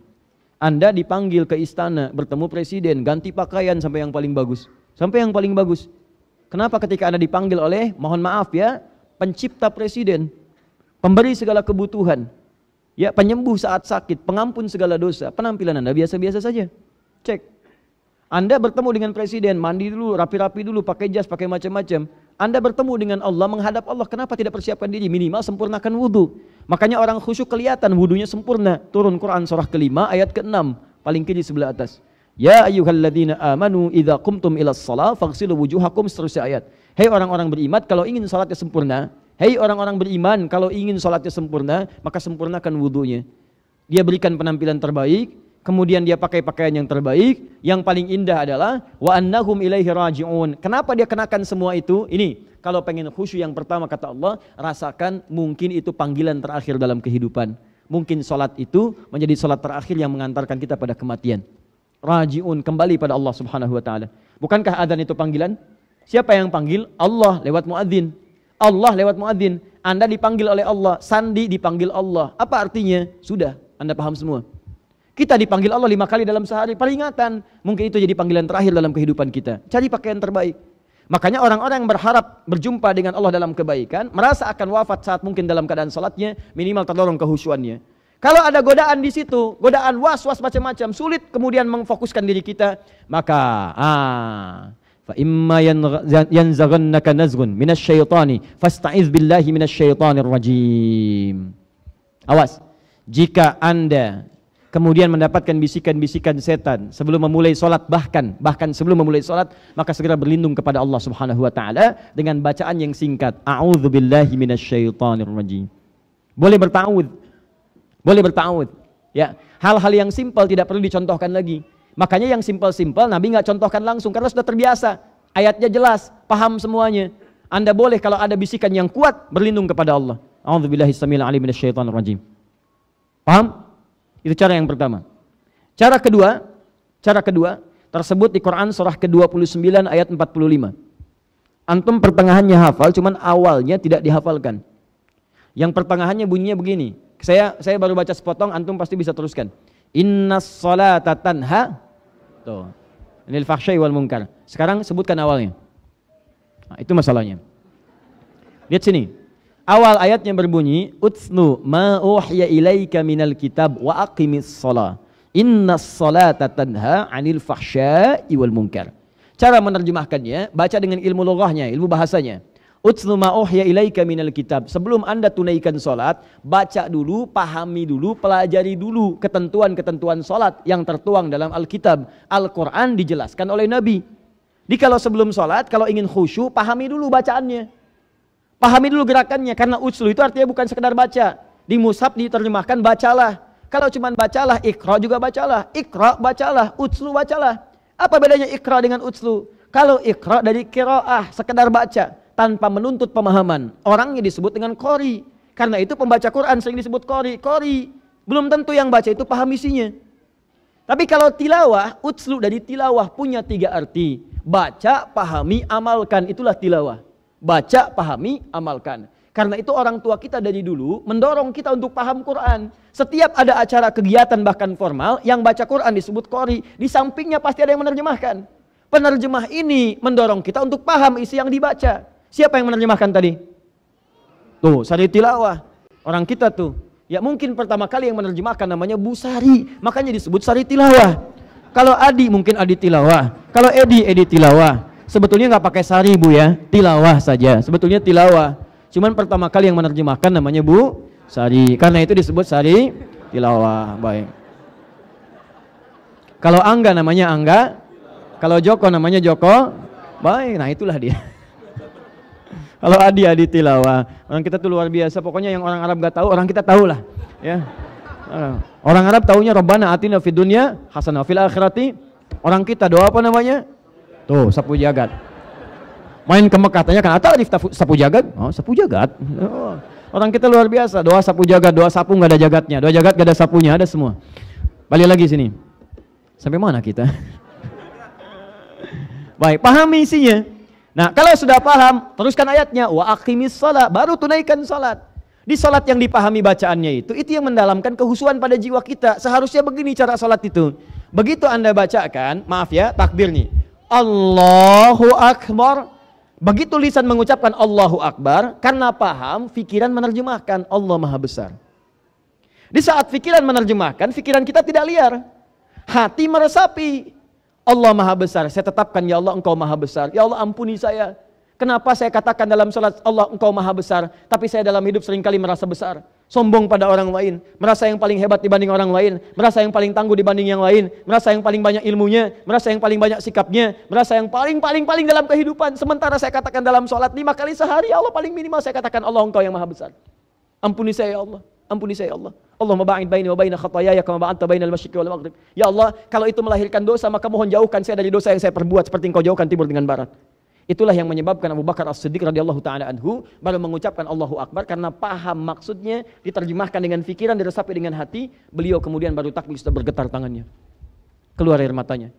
Ditanya, ya Amirul Mukminin lima hakadha, Amirul Mukminin kenapa seperti ini? Kata beliau, saya khawatir saya mengucapkan Allahu Akbar, Allah yang maha besar, tapi saya pernah merasa besar dalam kehidupan. Tuh. Berapa kali Anda bersujud meresapi bacaan sujud? Berapa kali duduk di antara dua sujud ketika Anda mengatakan Rabbighfirli, ya Allah ampuni aku. Ampuni artinya merasa ada dosa. Dosa apa yang Anda pikirkan pada saat itu? Pernah enggak merasakan dosa yang diperbuat? Barangkali sebelum sholat kata-kata kasar kepada istri tindakan tidak baik pada suami, ibunda Anda menangis karena kata-kata Anda, karena tindakan Anda. Kemudian Anda dengan senang hati menunaikan sholat seakan-akan punya dosa. Allahu Akbar. Pernahkah Anda ketika bersujud merasakan dosa mata Anda ditundukkan, dosa lisan Anda, dosa tangan Anda, berapa kali berbuat maksiat? Pernah nggak terbayang saat Anda diwafatkan pada saat itu membawa maksiat dan belum pernah Anda istighfari pada saat itu? Seharusnya begitu. Bingung saya. Kadang-kadang ada orang yang sholat membawa maksiat dalam dirinya. Handphonenya penuh dengan maksiat, gambar-gambar yang tidak baik, kata-kata yang tidak baik, dan dia bangga membawa itu dalam sakunya saat sholat. Dan pada saat itu bangga dengan mengatakan, ya Allah berikan saya rizki, ya Allah rahmati saya, ya Allah, ya Allah, ya Allah, Rabbighfirli warhamni wajburni, rahmati, berikan rizki. Bangga membawa maksiat dalam sakunya, memohon kebaikan kepada Allah. Di mana bisa dikabulkan doa Anda? Berapa kali tanpa sadar kita melakukan yang demikian? Jadi ketika Anda ingin menaklukkan setan khinzib ini, berusahalah untuk memahami setiap yang Anda baca dalam sholat. Jadi begitu sujud enak bu, begitu ruku nyaman kita bacakan. Jujurlah pada diri Anda, sampai dengan sekarang berapa kali kita sholat ribuan kali ruku dan sujud tanpa paham apa yang kita baca. Mau sampai kapan seperti itu? Maka bikin target ke depan. Sepekan ke depan saya belajar. Berdiri dulu saya paham. Takbir, iftitah, al-fatihah saya pahami selama sepekan. Pekan berikutnya saya pahami ruku sampai yang tidak. Pekan berikutnya saya pahami sujud. Demi Allah saya katakan, ketika Anda memahami seluruhnya, maka akan terjadi perubahan dalam salat Anda. Tidak percaya silahkan, rasakan bedanya, bedakan rasanya, dan pasti akan terasa bedanya. Lakukan itu, ada perubahan.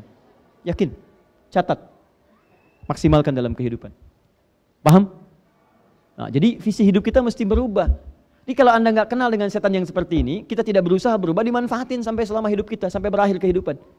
Terus ada perasaan begitu akan datang dan akan datang. Ya, dan tidak menutup kebaikan-kebaikan yang pernah kita lakukan sebelumnya. Nah, khinzib yang kedua itu tugas dia memecah belah kehidupan di masjid lewat DKM. Ya, jamaahnya gampang, kalau jamaah digoda yang lain datang. Kalau DKM-nya digoda itu yang berbahaya. Makanya kalau masjid belum dibangun, godaannya ringan, semua pengen terlibat. Tapi setelah dibangun mulai muncul keributan. Ini pengen begini, itu pengen begitu, itu khanzab. Makanya kalau masjid sudah dibangun, yang pertama dilakukan bukan bikin program, belajar fikih masjid. Fikih masjid dipelajari. Pahami dulu masjid itu punya siapa. Nah, lihat-lihat redaksi masjid di dalam Al-Quran. Masjid itu ketika disebutkan selalu dilekatkan dengan pemiliknya. Kalau belum jadi, sifatnya terpisah. Man bana masjidan fil ardi banallahu lahu baitan fil jannah. Siapa yang berkontribusi bangun masjid di bumi, akan diberikan oleh Allah bangunan di surga. Dibangunkan langsung. Tunggal bentuknya, nakirah. Masjid apapun, mau masjid kayu, masjid marmer, masjid batu, langsung sesuai kadar keikhlasannya, diberikan kemudian bagian dari surganya. Dibangunkan satu rumah. Ya silahkan, motivasi Anda bisa dengan apa saja. Yang ada uang, ayo mungkin uang itu titipan. Mudah bagi Allah menitipkan di tangan orang lain. Kenapa diberikan pada Anda titipan untuk mendapatkan surga Anda? Itu yang disebutkan di Quran surah ke-28 ayat 77. Ya, yang uang tidak ada dengan tenaga, tenaga tidak ada dengan ilmu, nyumbang, ide, ini begini gambarnya, arsitekturnya. Tidak ada ilmunya, usulan, Allahu Akbar, dengan doa. Doa tidak ada, berikan senyuman yang paling manis memotivasi orang untuk bekerja. Paham? Hadirkan, tapi hati-hati setelah masjidnya jadi, dijamakkan bentuknya dalam Al-Quran, dilekatkan nama pemiliknya. Turun Quran surah kedua Al-Baqarah ayat 114, turun Quran surah 9 ayat ke-18. Begitu disebutkan masjid berubah jadi masajid dan pemiliknya disebutkan Allah. Wa man azlamu mimman mana'a masajidallah, innama ya'muru masajidallah. Seakan-akan Allah mengatakan, kalau sudah jadi, semua masjid itu, mau yang kecil, yang besar, yang sederhana, yang mewah, yang marmer, yang keramik, yang batu, yang kayu, semua milik Allah. Rumah Pak Agung, rumah punya siapa? Agung. Masjid Allah punya siapa? Jadi semua mesti sadar, semua punya peran tapi bukan pemiliknya. Kalau sudah jadi, maka masjid itu bukan milik donatur, bukan milik arsiteknya, bukan milik yang paling banyak, bukan milik yang macam-macam, bukan milik ustadznya, bukan milik golongannya, punya Allah. Rumah Anda punya aturan, rumah Allah punya aturan. Silahkan cek, masuk rumah Anda, ucapkan salam. Kenapa ucapkan salam? Karena di rumah ada setan berikutnya, namanya Dasim, setan rumah. Nih, setan rumah Dasim, perempuannya Dasimah. Kan pakai ta ujungnya. Muslim perempuannya, muslimah, mukmin perempuannya, soim perempuannya. Oh. Tuh, masuk rumah Anda, ucapkan salam. Nih ya, mulai pulang dari sini, mau ada orang nggak ada orang ucapkan. Begitu buka pintu rumah ucapkan Assalamualaikum.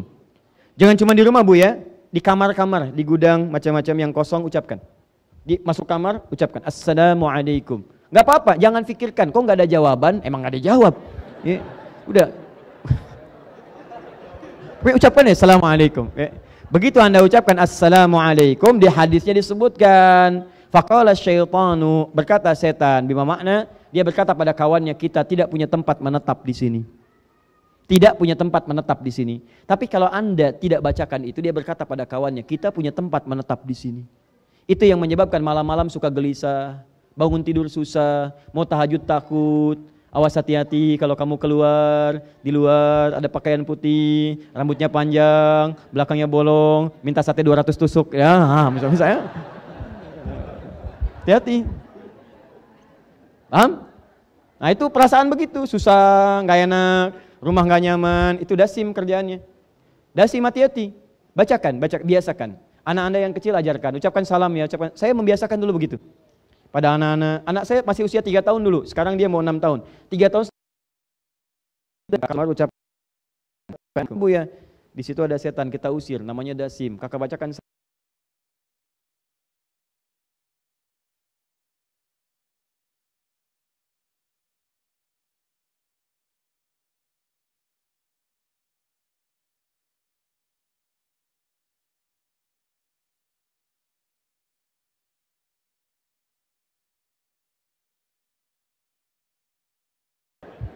Assalamualaikum dasim. Kalau anak-anak tuh luar biasa Pak ya. Kita lelah, kita lihat gairah kembali, ada kelucuan, kita nyaman. Apalagi ketika kita pulang dia sedang menghafal Quran. Itu yang paling indah.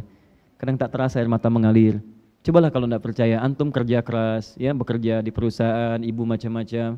Silahkan rasakan kenikmatannya. Begitu anak Anda usia 3 tahun, 4 tahun, atau 5 tahun, atau bahkan mungkin yang 8 tahun, 9 tahun, ketika suatu saat Anda pulang dari pekerjaan, Anda melihat anak Anda membacakan Al-Quran itu dengan hafalannya.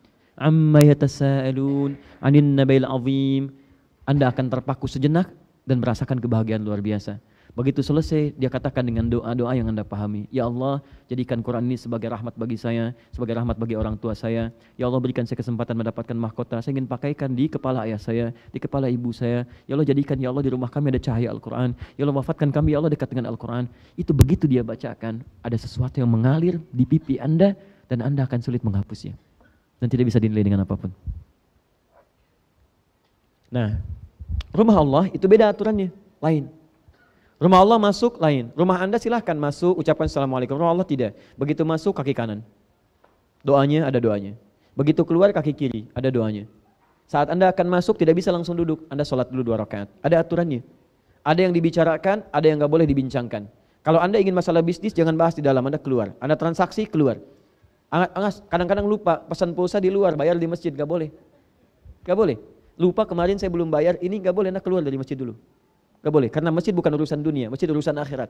Kalaupun membahas dunia hanya untuk perspektif akhirat. Bahas perencanaan dunia, taklim macam-macam, tapi ketika terjadi transaksi keluar, itu urusan dunia. Masjid memberikan visi kehidupan dunia untuk menggapai kebahagiaan akhirat. Nah kadang-kadang lupa. Makanya ketika masjid sudah jadi, bikin program. Semuanya kumpul, mesti paham, ini yang punya Allah. Kita diberikan amanah, kita akan ditanya dengan amanah ini. Siapkan apa programnya, apa godaan setannya, dia masuk kemana, lewat mana. Jadi begitu perasaan Anda terpecah, Anda paham, oh ini Khanzab sedang bekerja. Ya, saya agak cepat, saya tutup sampai sini. Misud, ini setan pasar Bu, setan mall. Hati-hati ya Bu ya, kalau sedang di mall, ini pekerjaannya bisa beberapa macam Pak. Dia bisa membuat barang-barang seperti kelihatan seperti dibutuhkan, padahal nggak butuh. Sehingga terhiasi. Jadi kalau Anda sedang tidak butuh sesuatu, tiba-tiba didorong untuk butuh. Ya seperti butuh, pengen. Bukan butuh sebetulnya, cuma pengen. Kayaknya bagus ya, kayaknya pengen ya. Itu misud sedang bekerja di situ. Pernah begitu Bu? Sering tuh, sering kan. Pulang dari sini lewat, kayaknya rujak enak ya. Duh, ya. Kayaknya mie ayam, macam-macam muncul. Masuk ke bawah-bawah kan, masuk di mimpi, ya macam-macam. Kemudian disebutkan dalam riwayatnya, dia dibikin cantik oleh para pedagangnya, dikeluar kalimat-kalimat. Sehingga terkesan, awas, yang lebih jahat adalah memanipulasi antara kata-kata dengan barang tidak sama. Awas, pegiat di Tanah Abang, yang dagang, yang jualan, yang macam-macam dan sebagainya. Jangan mensifati barang di luar batas-batas kebenarannya. Ya, Bapak Ibu, ayo pakaian surga. Begitu dipakai siap dijamin surga. Masya Allah, kapan orang pakai itu ke surga? Ya, sampaikan dengan baik, sampaikan dengan mulia. Ini misut. Dasim sudah a'war. Setan yang mendekatkan pada zina. Setan yang mendekatkan pada zina. A'war namanya. A'war, setan yang mengarahkan pada zina. Zina mata, zina telinga, zina lisan, ya zina anggota tubuh. Maaf ya, maaf sekali lagi. Antum kalau nonton TV ada tayangan-tayangan tidak baik. Lihat YouTube ada yang tidak bagus. Zina mata tuh, a'war. Gambar-gambar nggak bagus, kata-kata jorok dan sebagainya. Itu setannya ini, a'war namanya. Ya. A'war. Saya tulis ini. Al-a'war. Ya. Gak usah dihafalin Bu, yang penting begitu sedang ada sesuatu, itu a'war. Setan lah pokoknya. A'war. Lihat handphone, buka, tok begitu dilihat. Astagfirullah, a'war. Udah, kalau sudah tahu setan tinggalkan, jangan diteruskan. A'war nih. Oh, a'war. Gak bagus, a'war. Ya? Nah, kadang begitu udah lewat sebetulnya udah kita palingkan, tiba-tiba diingatkan lagi, yang tadi kelewat loh. Yang tadi sebetulnya tidak begitu loh. Jangan lihat gambarnya, lihat hikmahnya. Hikmah enak aja. Kadang-kadang begitu. Itu kalimat-kalimat yang tidak menyenangkan. Paham ya? Nah, udah ini dulu ya. Ini dulu karena waktunya kita sudah barangkali mencukupi. Ya, kami harus juga barangkali menyampaikan hal-hal yang lain di tempat mungkin yang berbeda. Jadi kesimpulannya, sebentar, kita belum selesai, kita baru 50%. Setan manusia kan belum kita bahas. Awas, hati-hati, Anda menghindari setan dari jenis yang jin, tapi saat yang bersamaan tidak sadar Anda sedang menjadi bagian dari setan. Bagaimana cara menghindari? Nah, maka saya simpulkan, bacaan ayat kursi, Al-Ikhlas, Al-Falaq, An-Nas, yang kita biasakan baca ba'da shalah, jangan sampai kita tinggalkan kalau mampu dikerjakan, karena itu akan membentengi diri kita khususnya dari godaan-godaan setan dari kalangan jin. Jadi kalau kita sudah biasa membaca yang tadi, itu dikuatkan oleh Allah jiwa kita, sehingga yang tadi seakan-akan tidak memberikan tembusan pada jiwa. Itu yang membuat kadang-kadang lihat gambar gak bagus langsung dipalingkan, lihat proyek gak bagus langsung kita katakan gak mau. Ya, bukan berarti nggak digoda. Allah lindungi kita menjauh dari itu semua. Jenis-jenis setannya ada 9 sebetulnya. Cuma ini yang di hadis sahih, yang kalimat-kalimatnya banyak didapatkan di turunan-turunan hadis. Baik di hadis Muslim, At-Tirmidzi ataupun yang lainnya saya turunkan tadi. Ya. Kemudian kalau ingin melihat lagi di kitabnya namanya Faidul Qadir, karangan Syekh Al-Minawi. Ya, di Al-Minawi Faidul Qadir Anda temukan nanti turunan yang tadi itu, disebutkan beberapa bagiannya. Baik teman-teman sekalian, saya berikan pengumuman. Yang pertama, alhamdulillah dengan izin Allah Subhanahu wa taala, Allah berikan kita banyak kesempatan untuk beramal soleh insyaAllah. Di antaranya insyaAllah telah berproses Markaz At-Taisir dan Quantum Akhir Institute, khususnya untuk program yang At-Taisir Learning Center untuk pusat Al-Quran. InsyaAllah di pertengahan November ini kami akan mulai. Dan sudah kami kirimkan di beberapa tempat yang sudah mendaftar kiriman-kiriman perangkat-perangkat pembelajarannya. Mushaf kami kirimkan ke Garut sudah sampai 5.000. Ke Banten hari ini sampai 2.000, ke Bengkulu kami kirim 2.000. Anda yang sudah mendaftar di quantumakhir.com itu dengan daerah-daerahnya, itu insya Allah kami akan kirimkan mushaf ya sebagai pelajaran pertama untuk mengentaskan buta huruf Al-Quran, juga yang kedua memahami, yang ketiga nanti untuk menghafal. Ya, pendahuluan sudah kami kirimkan, itu insya Allah kami cetak 20.000 untuk yang bacaan, 20.000 nanti untuk yang pemahaman. Selanjutnya menyusul untuk hafalan ya. Nah, kami akan kirimkan, sementara yang sudah terdaftar tolong dikonfirmasi. Kedua, di bulan pertengahan November ini, insya Allah akan dimulai kelas Quran. Nanti yang sudah mendaftar, tolong dipantau terus informasinya, database-nya dilihat, karena nanti kelas-kelasnya akan disampaikan, di mana tempatnya, kapan waktu belajarnya, dan bagaimana cara untuk mempelajarinya. Modulnya nanti juga akan disiapkan dengan izin Allah Subhanahu wa taala. Yang ketiga, ini yang terakhir,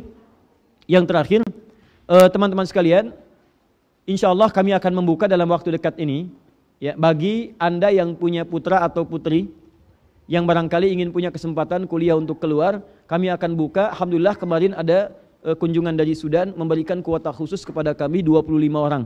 Ya, kami akan seleksi, kami akan buka beasiswa nanti untuk ke Sudan, insya Allah gratis. Kami yang insya Allah akan tanggung untuk tiket dan yang lainnya. Nanti insya Allah akan dibuka dalam waktu dekat ini untuk pemberangkatan di bulan Maret atau April di awal tahun depan. Ya, insya Allah mudah-mudahan barangkali anak bapak dan ibu itu yang kemudian akan menggantikan para ulama-ulama di kemudian hari.